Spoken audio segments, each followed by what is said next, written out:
بسم الله الرحمن الرحيم.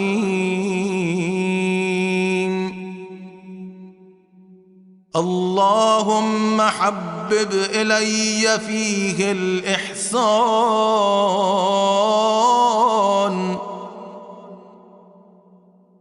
وكره إلي فيه الفسوق والعصيان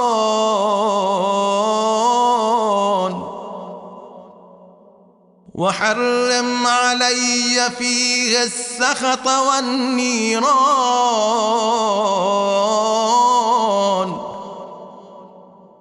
بعونك يا غياث المستغيثين.